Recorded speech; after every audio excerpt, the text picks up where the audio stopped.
And so here we have it. This is Dogukan Çinar against Anatoli Shchukin. Anatoli told me the SHCH is shu, and not shush, as some may inadvertently say. So this was a chess boxing bout. It was the main event at the Istanbul European Championship at the Elite Hotel. I was present. And let's dive straight into it. So Dogu goes knight f3, d5, b3, and Anatoly here plays c5. So here we already have like quite a clear uh, picture of the structure that Black is trying to construct. And my opinion now, it's just an opinion, um, but it's maybe quite an important one. Not so much that the other move, the move that Doguken played, Bishop b2, is wrong, as Nakamura as he played it, and people do play this move, Bishop b2.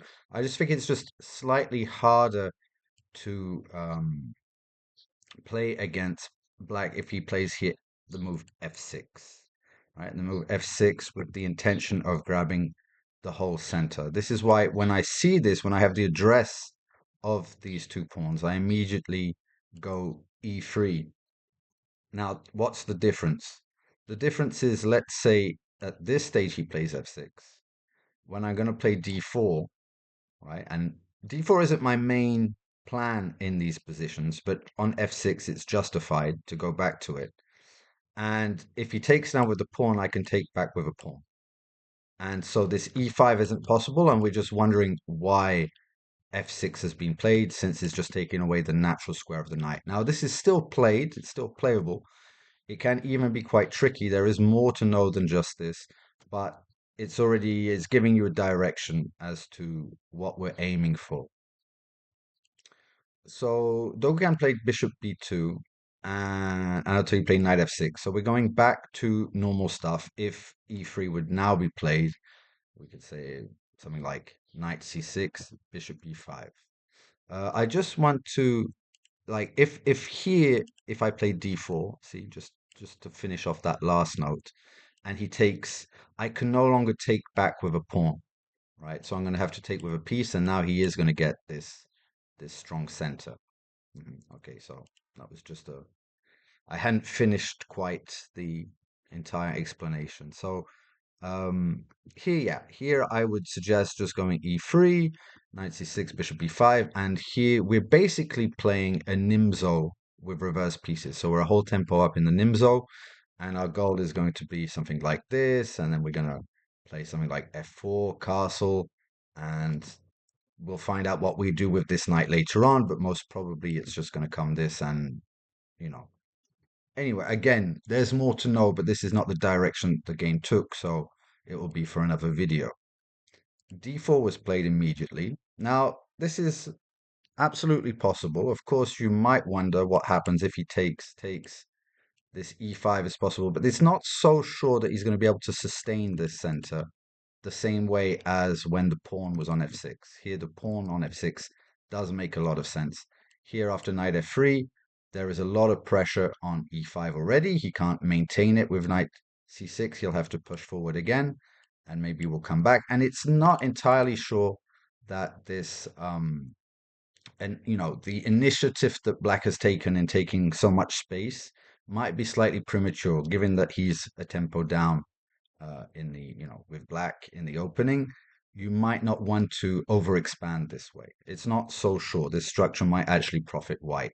Later on, we can imagine some kind of break of it or something to that effect. And the pawn on e4, again, not being perfectly in place to sustain everything here. Okay, so anyway, e6 was played, g3, and we're going back now to but via different move orders, we could get this type of thing, right? It's the move order is a little bit strange, but we're falling back onto our feet.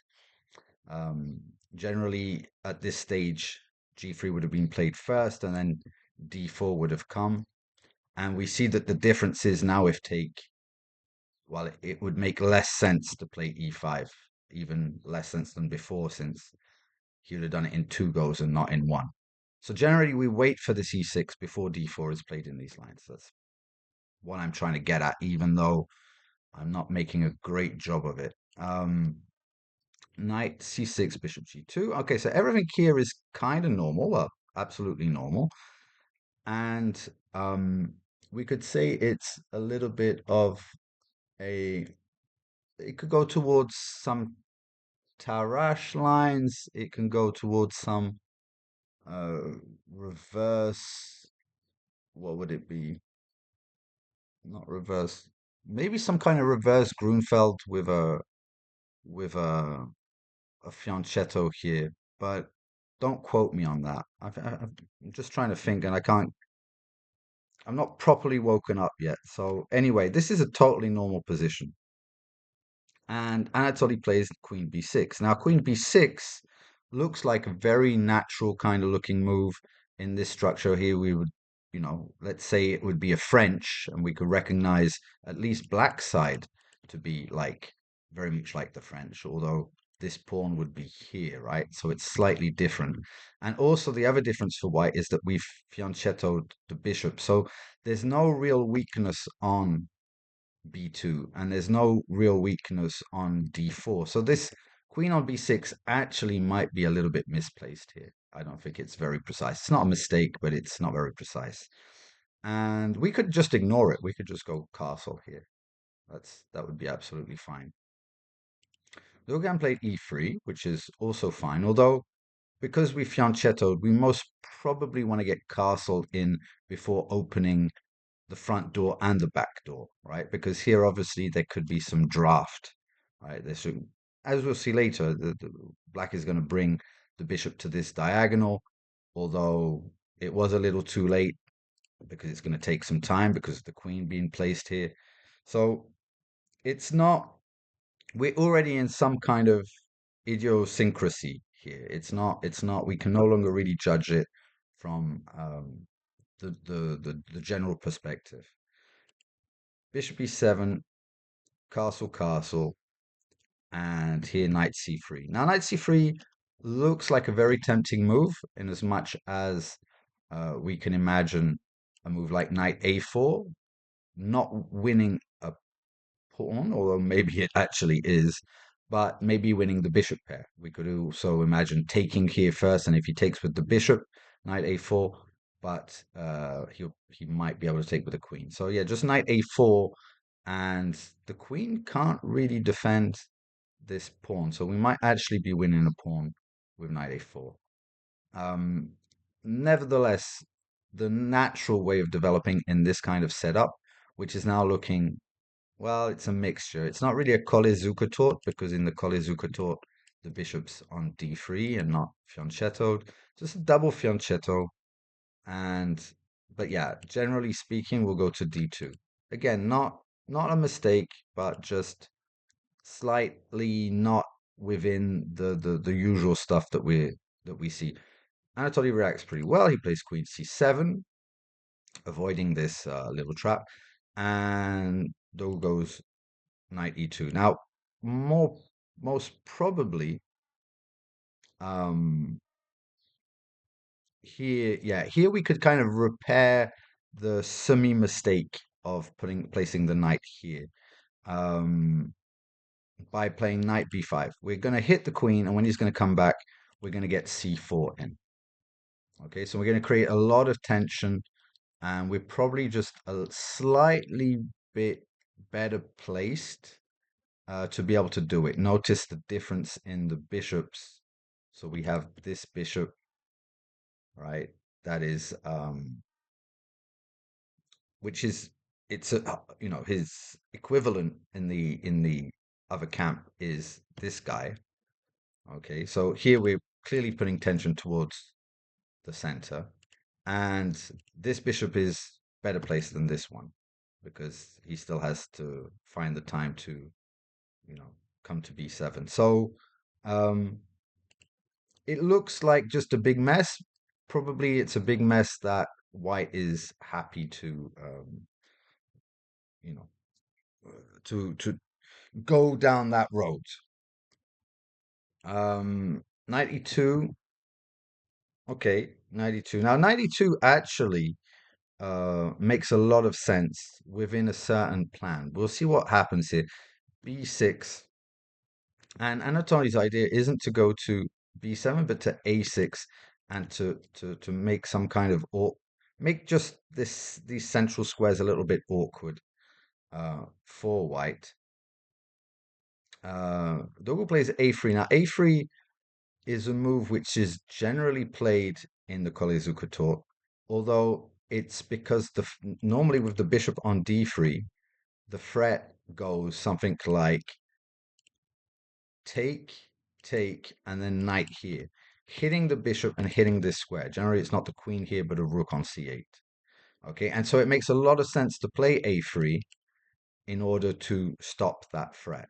Here, obviously, with the bishop on G2, things are a slightly bit different. So I think A3 isn't the most urgent thing, and we'll see that later on when we're going to be wanting maybe to have this C4 break, which is very natural and logic continuation with a bishop here, just pressuring the center, making it very difficult for him to take without waking this guy up, becoming a monster.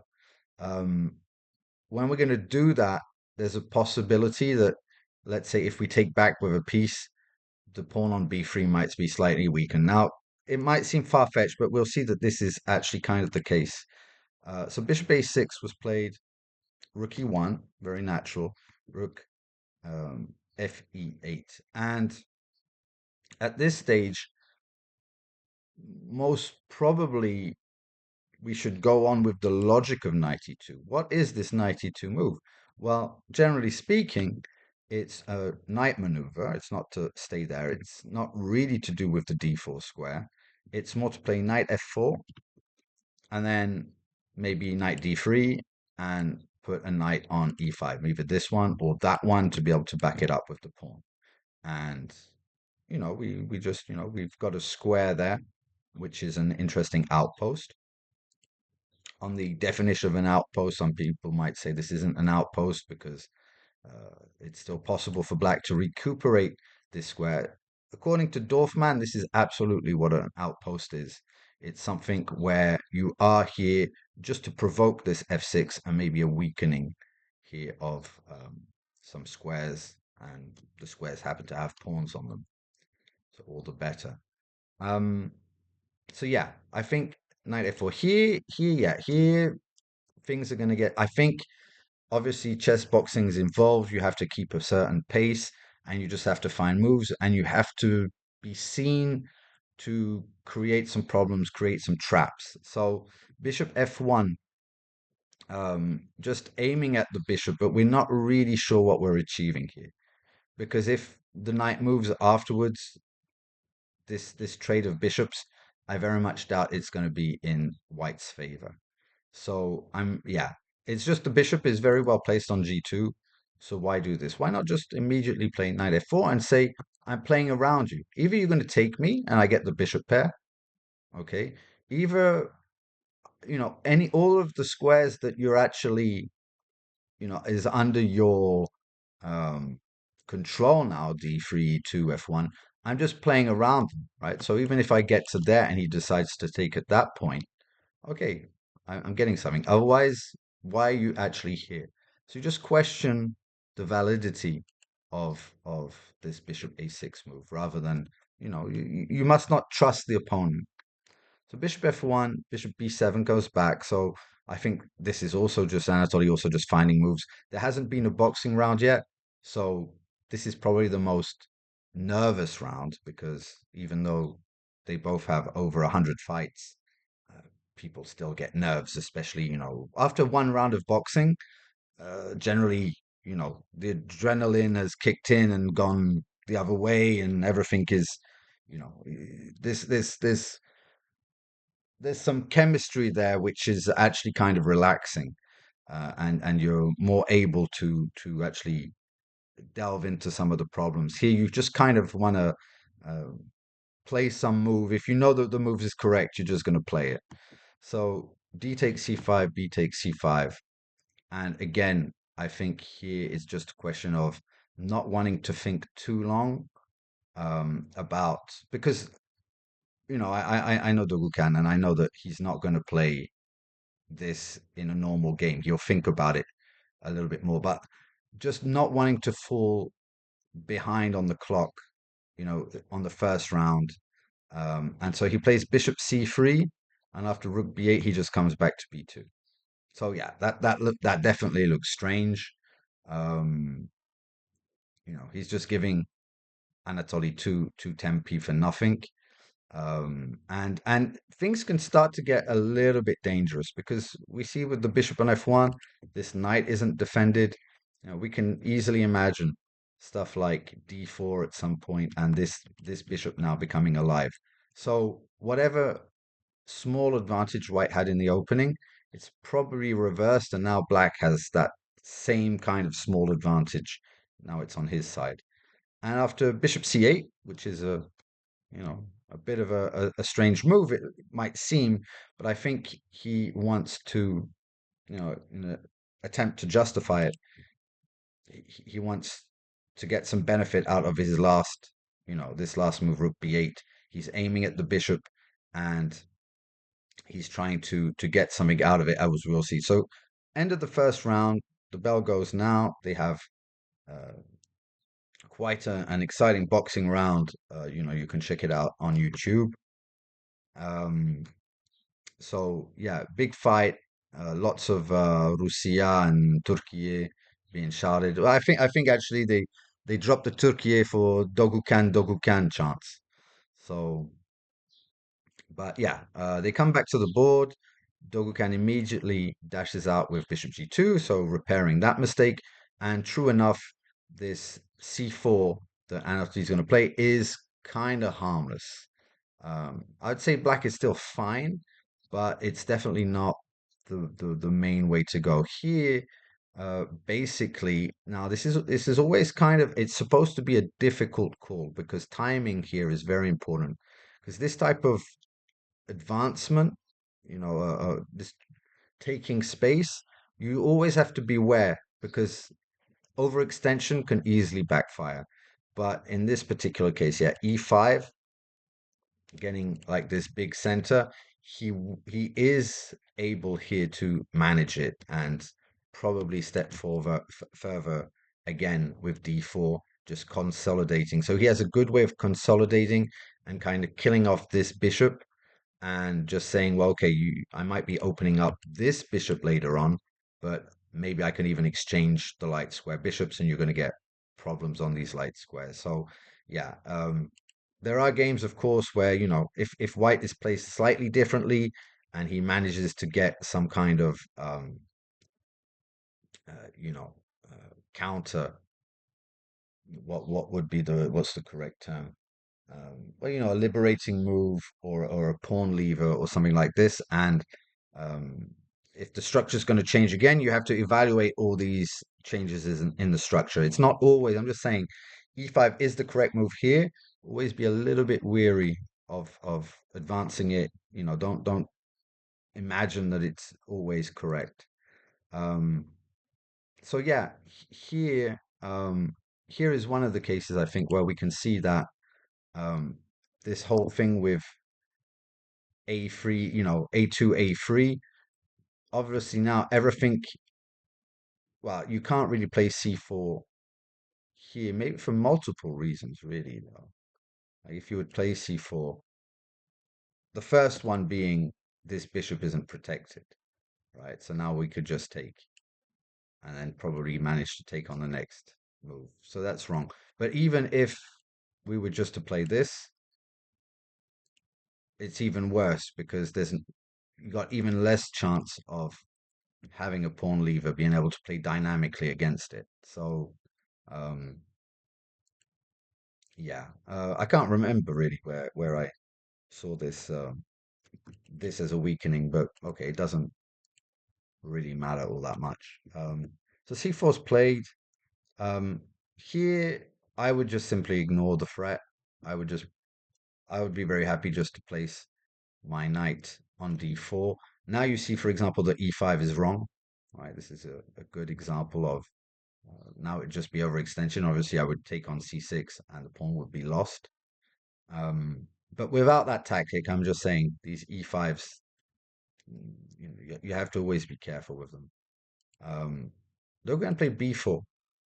Right. Now it looks like it makes sense, right? As long as you're able to, if this was stable, it would be fine, because obviously this, we're just saying, well, now all these dark squares are mine, everything. But Anatoly shoots out with a5, right, which is well played, putting the pressure on b4. c3 is played, and now a takes b4. Again, e5, just pressing on the fact that the bishop is, you don't actually have to take this. You could just, this is favorable tension. The bishop is locked in, and you don't actually have to fight for play around here. You should probably get a good grip on the center. Here we can imagine a number of ways. The one that comes to mind first is just playing e4 and then just putting the knight on this d3 square. You're aiming at everything, but you're just putting a big um, you know, uh, you're putting a stone in his shoe for the rest of the game. For example, just with the knight here, the all the communication is cut off. Okay, so take doesn't really destroy anything, and you could imagine, oh well, white does get a pass pawn, protected pass pawn out of this. Like structurally, it's not all too bad. Um, Except for this is only going to be of any relevance if you get to an endgame. The main problem here is the activity of your bishop. So you have to kind of look at this, right? Now you get two pass pawns, but he has these dangerous ones himself. But at least the bishop is alive, right? So very double-edged position is going to ensue from this. And it does look much more stable to take with the a pawn. So bishop d7. Here, I would say that just black is in the driver's seat, right? There's nothing much that white can do for the next couple of moves, as we'll see. So, like here, he goes for the A file. I'm not sure how relevant it is, but it's one way. It's definitely not throwing away the advantage. Take. Um, maybe white would have done well to just, keep you know keep the tension. It's not so easy for black to double rooks and just keep the fight on the a file by taking.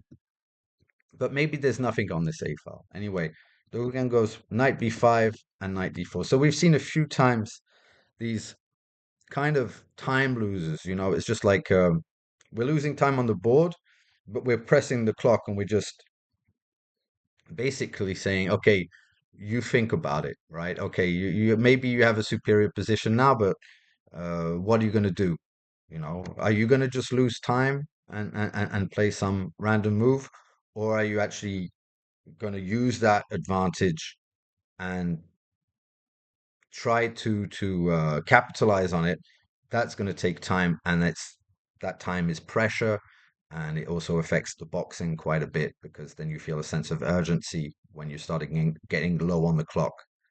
So rook a2. Not really sure how white should play here. Maybe queen b1 just comes to mind, but yeah, it's not, it's but the rook on a2 isn't, particularly dangerous. I mean, this bishop is not active at all as it would like to be, but at the same time, um, it's controlling all the entrance squares. So there's no real, and here maybe white did do well to exchange one rook because uh, there's no sacks. There's no like I sack and then another one comes in, or let's say with a knight here, you could sack. You can imagine, let's say there's a rook here and a queen here. You sack, you come in with the other one, and then you start entering. None of this stuff is on the card. So what black's advantage is based on, I'm not exactly sure. I would just say, yeah, he definitely is better. But I think it's more to do with not so much this A file, but the fact that he might have an easy time entering on certain squares. I can imagine a move like, well, knight e4 is actually going to come very fast. If he can get a knight on d3 also, surely sooner or later the pressure is just going to build and white would crumble. So rook e2 was played, knight e4. This is just making it difficult. I'm guessing the idea of rook e2 is maybe something like this and exchanging rooks. So this actually makes that difficult. Knight e1 is played now. Knight e1 is actually kind of a shrewd kind of move. It's smart because you're actually aiming at a lot of stuff. Like nonetheless, this is opening up. So there is a threat of this, and maybe the knight goes away. You're aiming at something. You're starting to concoct some kind of, you know, evil plan at the back of your mind. So knight e1 is slick, let's say. And here comes, so everything is actually still, black is very much in the driver's seat. And now it's about to switch with the move queen a6. Um, Now, funnily enough, uh, it's not as easy as it looks to refute this move. So this is really let's take it away from the chess boxing perspective. Let's really go back into just a purely chess perspective here, and put this position under the microscope. So put it on pause and imagine, and take this position seriously because it's not about making a fork in one move. Okay, try to calculate properly what the correct continuation is. I myself, just like Dogukan did, I would just play b5 here without really thinking too much about it. In chess boxing, maybe even in a blitz, maybe in a long game, I would try to force myself to at least see what black's options are, and then maybe something could I might get a hint that it's not so easy. Um, but obviously very easy to play b5 here fast. So okay, I'm gonna imagine that I'll take for granted that you've taken pause off. And so b5, what's gonna happen on b5? Um, okay, Anatoly played queen a4, which is also kind of just a logical reaction. He has to play something. Maybe not logical in the sense that if you're going to lose material, why would you exchange queens? That could be, we could just go somewhere else with the queen. But here, black actually doesn't lose a piece. He has a counter, and it comes under the form of knight takes d4, take the queen, take here on c3, okay? And then when we take, we'll get this one back and then this one back. And so what's that? That's like we got rook and piece for the queen, rook piece and pawn for the queen. A6 is most probably gonna fall. Um, but okay, I mean, in chess boxing, there's no, I mean, it could happen. It could happen just because, like, what else? But it's difficult to see. If it was to see this and then take with check, that would be one thing. But to see take the queen and take knight takes c3, like I don't believe anybody, even Magnus Carlsen, if he was under boxing conditions, he would miss that. So anyway, this the computer says it's about equal here. After this, queen d4, best, knight b5, and just bishop f8, and I stopped here. It's just like, okay, you can't. So a6 isn't falling, but can't advance. And this guy still remains dangerous. Black does have the bishop pair. Not, I mean, really just unclear position. Very difficult to play. Um, Queen a4 and queen takes a4. End of the third round. So the second round of chess. Again, going back to the boxing. Boom, boom, boom, boom, boom. Very exciting round. So they're back. And here, funnily enough, that great move, which was knight takes d4 here, Anatoly is going to play it, right? So it's he comes to the board. It's his turn to play here, and instead of taking back the queen, he's going to take the um the knight, right? So it's a very strange moment, and maybe it was the boxing. Maybe he's completely disoriented and he's forgot about the queen. Who knows what's going on in his mind at that point? We don't know if this is like his level playing or if it's the boxing that's involved. And so what's interesting is obviously this is now it's too late, right? Queen's going to take the rook, so the the material advantages is just like beyond gone past the point of no return at this point. Knight takes e2, and here white is going to have a really bad case of automatic thinking, right? This is I can only put it in that because there's it's a binary choice. It's H1 or F1. And obviously, in most cases, if we're going purely off memory and pattern recognition, most of the time, if the king's in a check, he's going to go that way, right? Now, of course, concretely speaking, here he should definitely go this way, right? There's never been a more definite case to go towards F1, and the king is absolutely safe here, all right? Knight d2, you just take the knight. You could actually imagine that it looks like mate if there isn't this king takes e2. So he just goes to safety, I think automatically. I don't know how long he takes for to play the move. If there was a reflection or if it was just like, okay, check, I'm moving. And Anatoly takes this pawn. Obviously, well, I'll let you put it on pause if you haven't found it already. There is knight takes f2, and this is checkmate. So this would have been such an upset in this position, but also I just can't even imagine the Turkish crowd in in the hotel. There'd already been like a big berserk thing on some kind of because somebody made three illegal moves. It didn't go to the boxing, so there was like a big scandal, and spirits were very high, and then it calmed down, and there'd been a few fights since that. So things had, the ambience, the atmosphere just got back to normal. And this was the main event. This was like, this game from the Turkish point of view was we have to win this one, right? It was really a big derby, Turkey against Russia. And it was a really good matchmaking, Dogukan against Anatoli is really good matchmaking. Anyway, um, he takes here. And now, of course, the game loses a little bit of interest. So check, just exchanging. We're pushing the pawn. Knight b5, queen d8. Why not queen d8? I mean, you could go like this, but okay, it's just going to help him sack. Actually, queen d8 might be a really smart move. Let's just get rid of the pieces first, and then push and make another queen. Um, Bishop c6, knight c2. Now, I don't. Knight c2 isn't bad. Um, but there's no point in making so much effort. Here, queen c8.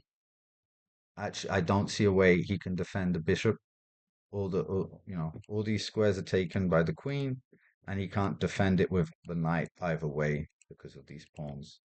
So I think that's just the easiest way, and then the knight's going to have to, desert this area of the board, and it's just this. I think it's the simplest. So knight c2. Um, because the thing is, it's like, okay, against this pawn, the knight's already doing a good job, right? These connectors can't pass any, he can't pass this barrier, so he's on his own. So there's no real necessity to be so cautious. H6, again, just queen c8 would have been fine. He plays knight d4. Um, take c3. So now he's running. Is it dangerous? Not at all. But I just think all this is kind of could have just been avoided, right? Just could have gone after the pieces, the minor pieces immediately. This take first. This is smart, right? You're going to play b7 afterwards. When you're winning, there's a golden rule, right? And it's a mantra. It has to be a mantra because when you're winning, it's very difficult to stay focused in the game, right? Because either you're excited that you're going to win, like when it's really super winning like this, or it's winning but it's not clear, and then you got a lot of pressure, right, on your shoulders, like, oh, I have to win if I lose this. So the pressure really, the furnace, it's like the image I like. The furnace is put on maximum heat you're in these positions that you're winning, but the clock hasn't stopped. It's only over when it's over. And so the golden rule is, what's my opponent's counterplay? If I do lose this position, how will it be lost? So, you put yourself in your opponent's shoes, and it's like, where is his where is his counterplay? Where is the little bit of life that remains in his position? And so anyway, just get rid of that. And I get rid of this. And now obviously loses a bit of interest. I think but here there's a round of boxing. Here there's a final round of boxing. Nobody was really in danger of being knocked out, but the guys, they're and it's obviously they're a little bit more tired than in the first round, even if there's these big breaks. Their punches maybe a little bit more predictable than in the first round, and so I didn't really believe that there was any chance of a knockout, but um, I don't even think there was a count, because it was just very much back and forth, right? There were big punches exchanged, um, but okay, there was this final round, and here, yeah, uh, Dogukan has made him one and starts taking all the pawns off the board, etc. I think that was more to do with um, you know, the whole incident with Turkey and Russia earlier on in the evening.